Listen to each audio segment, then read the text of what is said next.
I was always interested in health and went down a tangent after a while because I was trained as a pharmacy apprentice for many years, and so I had a pharmaceutical orientation for a long time, and it was kind of respected physicians, and so I had that bias and prejudice to going in. So I kind of bought the model hook, line, and sinker, and wound up prescribing a lot of medications in the late 80s, and then in the 90s.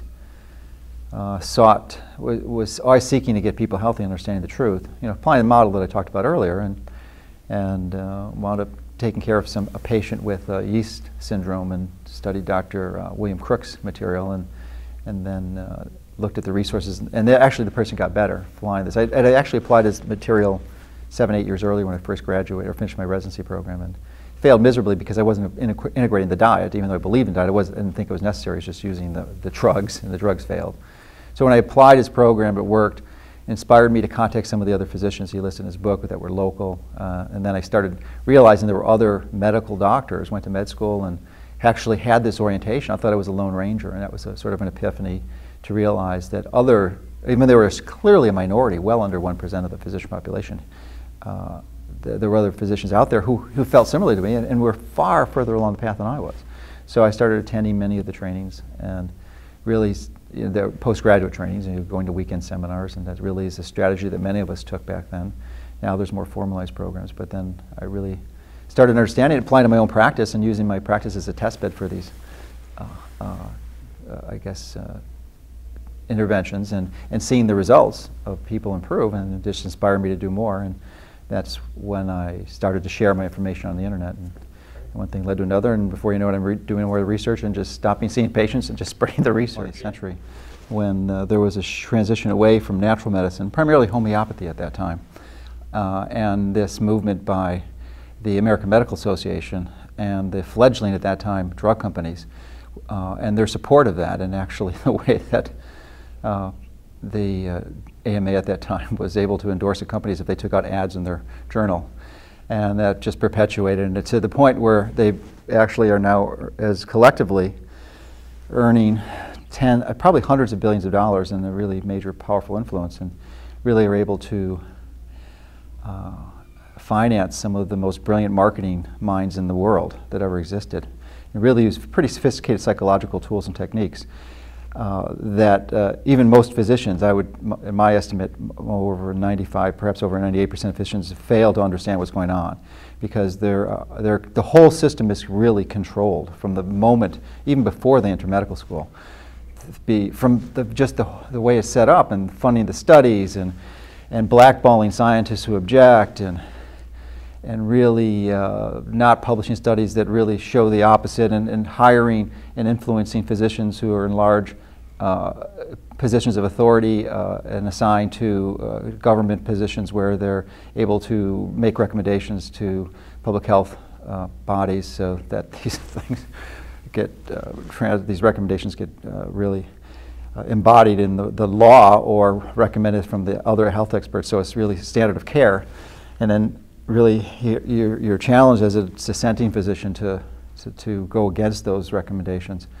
So it's a really sophisticated system. They really have been very successful, but we are making dents in it and progress. And you can only fool people so long. I mean, just after a while, swine flu is a great example. I mean, they wake up, and it's really interesting.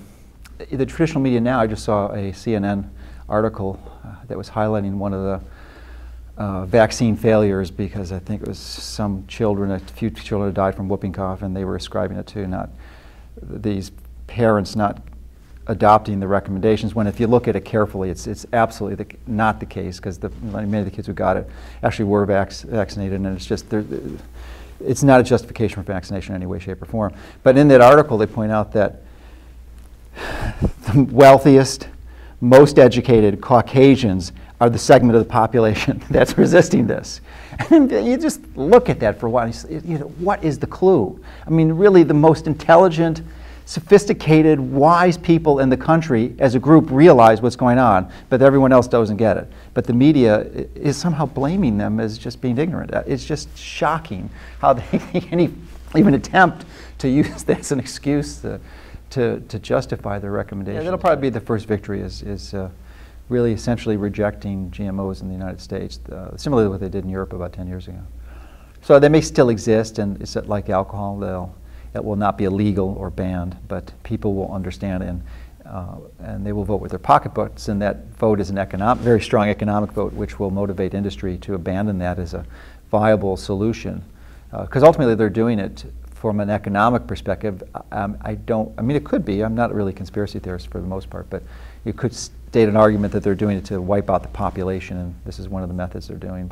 But you know, even if you don't adopt that, I mean, there's sheer economic benefits for integrating that model. It tends to be more cost-effective and more revenues at the end of the day.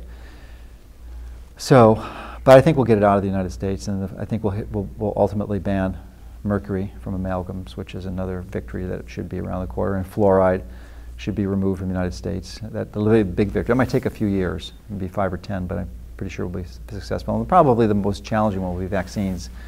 But we're making steady victories. I think the biggest victory will be to really maintain our current freedoms, which for the most part does not really mandate. They're not forced vaccinations, and that's really right on the doorstep. I mean, they are threatening to do that. So that's the biggest initiative, is to make sure that we don't lose that freedom.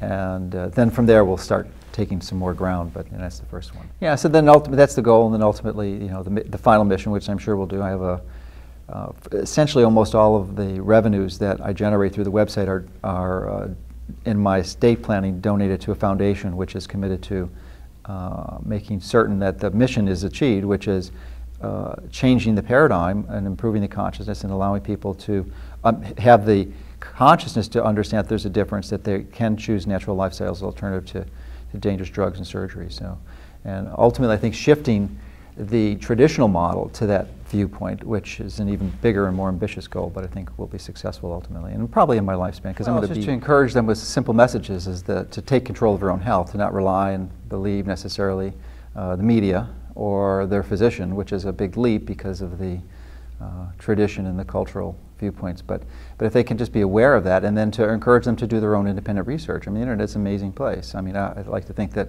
we're helping to that state, and our site's been around for a dozen years, and we've got hundreds of thousands of articles which are freely available and accessed. So that's a starting place. But there's certainly other sites that really support what we're doing, and and not everything we say is correct. I'm always seeking, it's a journey in understanding what is true, and you revise your impressions as you go along and learn new information. But really just to take that responsibility for their own health and not rely on others, I think is a really core message. And then when you find something, because invariably people will get sick, that's just the nature of living, and they will encounter health challenges. It's the rare exception where that's not true, even if it's just an acute trauma, twisting your ankle or injuring your knee when you're exercising or something. So there are going to be these challenges, and if you incorporate the traditional models for all of these challenges, except for really severe, almost emergency surgical intervention, which the traditional system is phenomenal for, but outside of that model, it's going to be a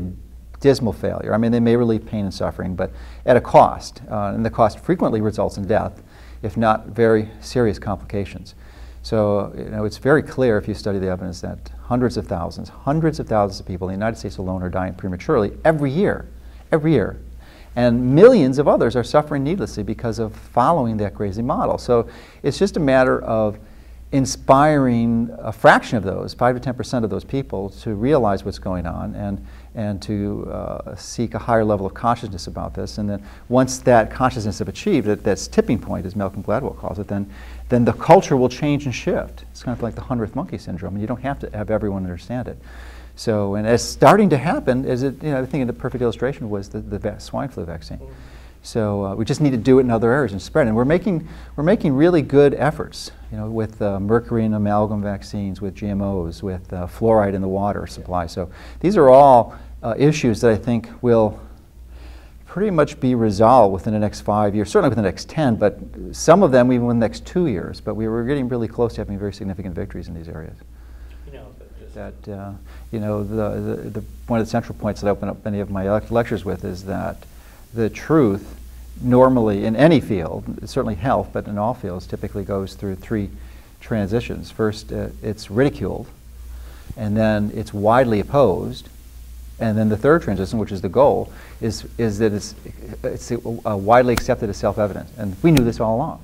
And you can see that in even some more recent examples with respect to the cause of ulcers. When I was a med student in the early 80s, there was a family physician in Australia, Barry Marshall, who came up with a theory that an infection actually caused ulcers, and he was just laughed at as it was a laughing stock, and actually had his articles published in Lancet, and then no one believed him, including all the experts and the gastroenterologists. He was ridiculed and violently opposed. And then in 1995, literally 15 years ago, he wound up getting the Nobel Prize for that. Now, of course, you know, it's an infection that causes it, but actually, if you dig even deeper, yes, the infection is a trigger, but there are other reasons why you have the infection. So it's really not the cause. It's the lifestyle. It's the lack of good food. It's the eating of bad foods and stresses that allow that bacteria to occur. So that's sort of a progression of where we go. And I think that's really the message, is this, that even though your peers, your friends, your relatives, your neighbors are opposing or ridiculing you